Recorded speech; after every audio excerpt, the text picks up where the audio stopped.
आपल्या चॅनलवरती सगळ्यांचं मनापासून स्वागत आहे। तर उद्या आहे लक्ष्मीपूजन आणि दिवाळीचा सगळ्यात महत्त्वाचा दिवस आहे उद्या।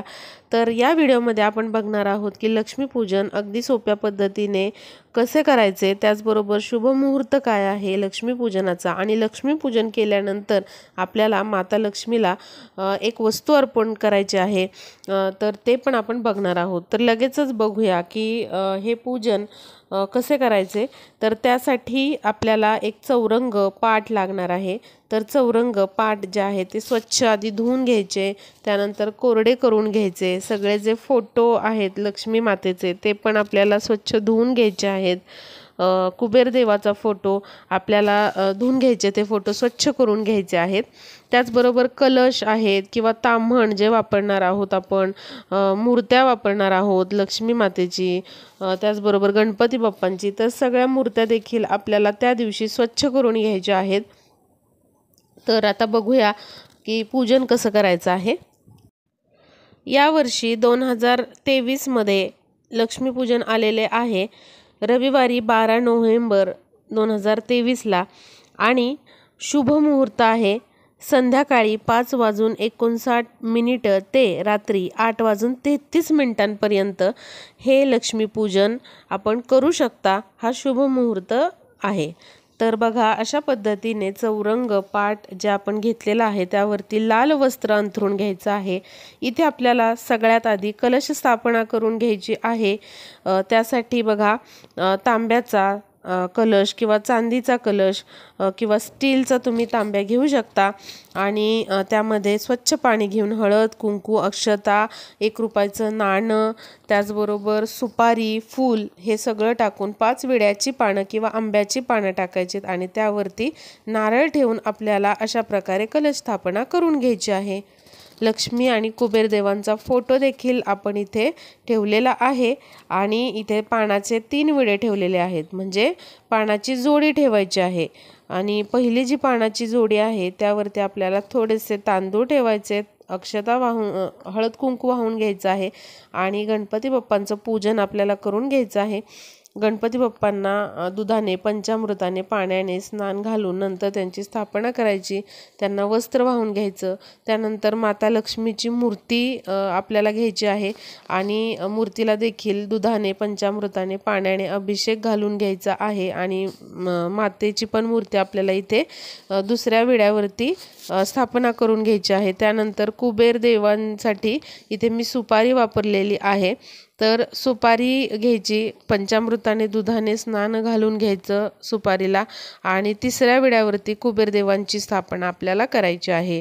तर इथे अष्टगंध लावून घेतलेला आहे कुबेर देवांना, गणपती बाप्पांना, त्याचबरोबर माता लक्ष्मीला हळद कुंकू वाहून घ्यायचं आहे।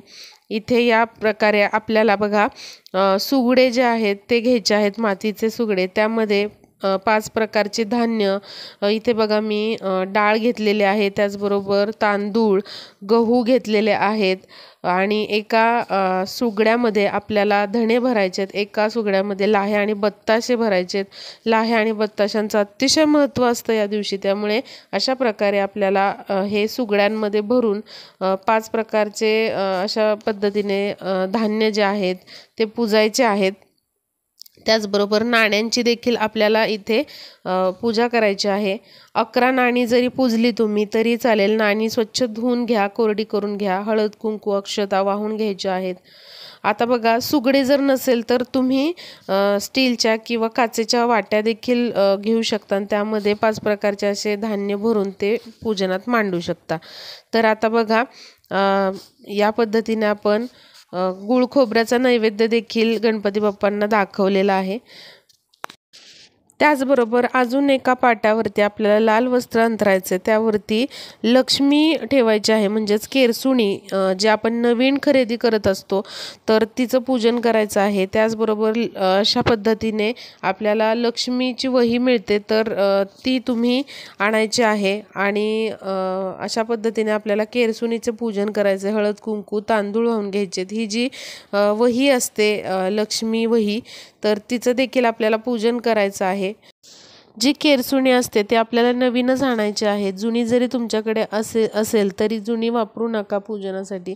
नवीनच केरसुणी म्हणजेच लक्ष्मी आपल्याला आणायची आहे आणि तिचं असं पूजन करायचं आहे. त्याचबरोबर बघा आपल्याला या दिवशी म्हणजे लक्ष्मीपूजन दिवशी दीपपूजन पण असतं. तर 5 नवीन पणत्या घ्यायच्या आहेत आणि त्यांचं आपल्याला अशा पद्धतीने पूजन करायचं आहे. त्या पणत्या प्रज्वलित करायच्या आणि या पणत्यांमध्ये आपल्याला अक्षता व्हायच्या आहेत, त्याचबरोबर धणे व्हायचे आहेत, लाह्या व्हायच्या आहेत, साखर पण थोडी थोडी व्हायची आहे आपल्याला, फुले आपल्याला इथे व्हायचे आहेत आणि अशा पद्धतीने लक्ष्मीपूजनामध्ये आपल्याला दीपपूजन देखील करून घ्यायचं आहे. बघा इथे आपल्याला सगळे लाह्या धणे वाहून घ्यायचे आहेत. धण्यांना अतिशय महत्त्व आहे, त्यामुळे प्रत्येक पंक्तीमध्ये धणे त्याचबरोबर हळद कुंकू आपल्याला हे सर्व वाहून घ्यायचं आहे. जी लक्ष्मीची वही असते तर त्यामध्ये तुम्ही आत पहिल्या पानावरती स्वस्तिक काढायचे कुंकवाने आणि नंतर ती पूजेमध्ये आपल्याला इथे पूजनासाठी वही मांडायची आहे. यामध्ये तुम्ही वर्षभर तुमचा हिशोब लिहू शकता. आता बघा इथे आपल्याला आपले जे काही चांदीचे सोन्याचे दागिने आहेत त्याचबरोबर पैसे आहेत नाणी आहेत त्यांचं पण एखाद्या ताम्हणामध्ये पूजन करायचं आहे आणि आपल्याला इथे सगळ्या ज्या वस्तू आपण ठेवलेल्या आहेत जसं की नाणी आहेत दागदागिने आहेत तर त्यांवरती धणे वाहून घ्यायचे आहेत. माता लक्ष्मीला धणे व्हायचे आहेत, गणपती बाप्पा कुबेर देवांना आपल्याला धणे वाहून घ्यायचे आहेत. प्रत्येक गोष्टीवर आपल्याला इथे धणे वाहून घ्यायचे आहेत. बघा त्यानंतर आपल्याला इथे धणे बत्तासे हे नैवेद्यात ठेवायचे आहेत. हा अतिशय महत्त्वाचा नैवेद्य आहे आणि त्या धण्यांवरती थोडासा गूळ ठेवायचा आहे. त्याचबरोबर बघा माता लक्ष्मीला हे पूजन झाल्यानंतर तुम्हाला लवंग अर्पण करायचे आहे. तर इथे वाटीमध्ये मी काही लवंगा घेतलेल्या आहेत आणि त्या लवंगा आपण माता लक्ष्मीच्या मूर्तीसमोर ठेवायच्या आहेत. तुम्ही 11 लवंगा देखील ठेवू शकता आणि या लवंगा तुम्हाला नंतर तुमच्या तिजोरीमध्ये ठेवायच्या आहेत. वर्षभर तुम्ही तिजोरीमध्ये या लवंगा ठेवू शकता. आता बघा जो काही फराळ आपण केलेला आहे दिवाळीचा तो देखील आपल्याला इथे नैवेद्य दाखवायचा आहे.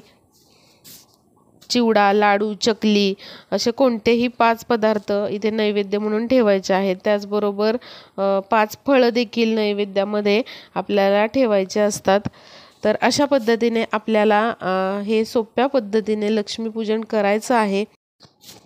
आता जी लक्ष्मी वही आहे ती तुम्ही हिशोबासाठी वर्षभर वापरू शकता.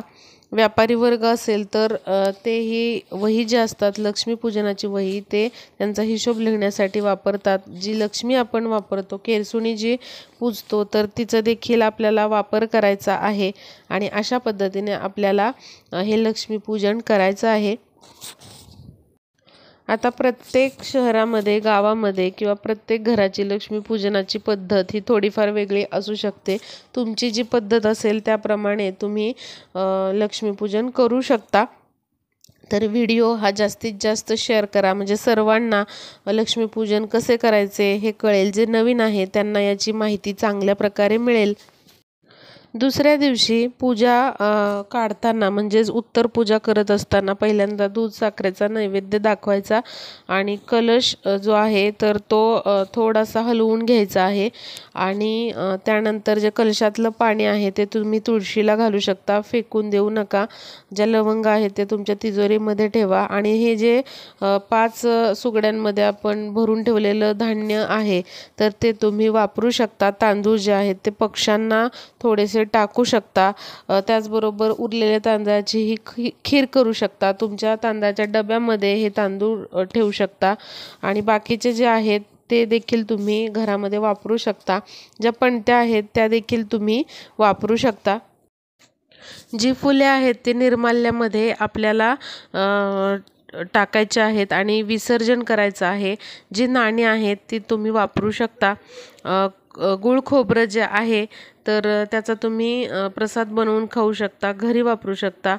तर अशा पद्धतीने आपल्याला हे लक्ष्मीपूजन करायचं आहे। तर उद्या अवश्य सर्वांनी असे लक्ष्मीपूजन करा, जास्तीत जास्त व्हिडिओ शेअर करा, म्हणजे सर्वांना लक्ष्मीपूजन सोप्या पद्धतीने कसे करायचे आणि उत्तर पूजा कशी करायची हे देखील समजेल। जे नवीन असतील त्यांना लक्ष्मीपूजनाची ही पद्धत कळेल आणि आपला जो व्हिडिओ आहे त्याचा जास्तीत जास्त वापर होईल।